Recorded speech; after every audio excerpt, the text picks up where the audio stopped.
Did you hear there's a rapture tonight? Conor Marre is setting up a new email out-of-office signature. If you're reading this, I've been raptured. You've been left behind. Don't worry. Never renounce Christ.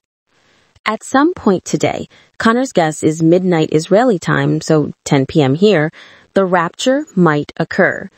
Christians will float up to heaven and everyone else will wonder what happened. The rapture is largely an evangelical Christian concept based on Thessalonians 1:4. Then we which are alive and remain shall be caught up together with them in the clouds to meet the Lord in the air, and so shall we ever be with the Lord. And a lot of people think it's about to happen. It started when South African pastor Joshua Mlakela announced this summer that he had dreamt Christ told him he would come to take my church on either September 23rd or 24th. He sent the Christian internet wild.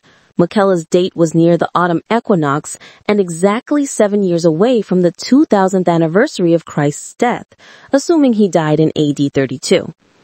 After the rapture will be 7 years of chaos and tribulation before Christ's triumphant return in 2032. On TikTok, Rapture Talk was born. Jesus is coming back. This is not the time to play, one woman says.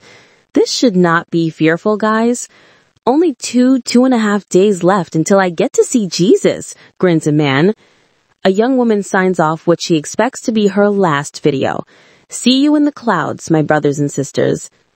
It is also the first full day of Rosh Hashanah, Jewish New Year, the Feast of the Trumpets. For Rapture talkers, that makes perfect sense. 1 Corinthians 15:52 is the Bible's other major mention of the rapture.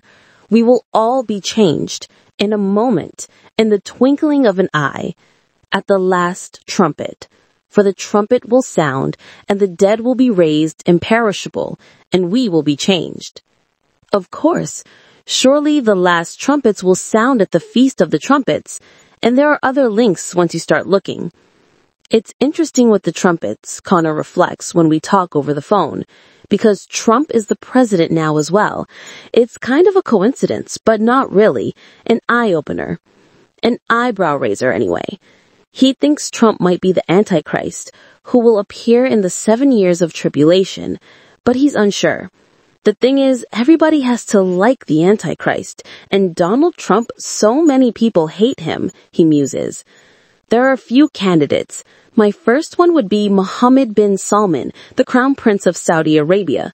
I decide not to ask if he's heard of Peter Thiel, the billionaire California investor and Trump donor, who over the course of September and October, this cannot be another coincidence, is giving 4 lectures on the subject of the biblical Antichrist. And then you have the false prophet, which could be the American Pope, or could be Elon Musk.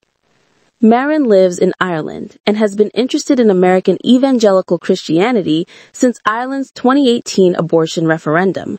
He researched the no argument and began watching U.S. political videos about abortion and God. He started thinking about the rapture during the COVID pandemic.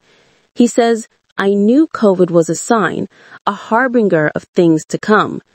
He's barely been able to sleep this month.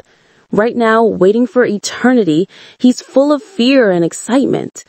I ask what he's doing on his last day on earth.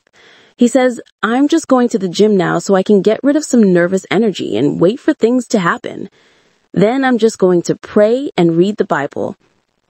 Nas, who lives in the U.S., has stopped eating for the last few days. I fasted for God and to hear him and be closer with him, he writes to me. Will he be disappointed if it doesn't happen? He writes, I know it will happen, so I'm not worried. I'm very excited. He sends 4 prayer hands emojis. Failed rapture predictions are nonetheless quite common. Former NASA engineer Edward Whisenant decreed it would happen in 1988, and when that date passed, adjusted his prediction to 1989, 1993, and 1994 before giving up. Baptist preacher William caused the great disappointment by wrongly prophesying Christ's second coming on 22 October 1844.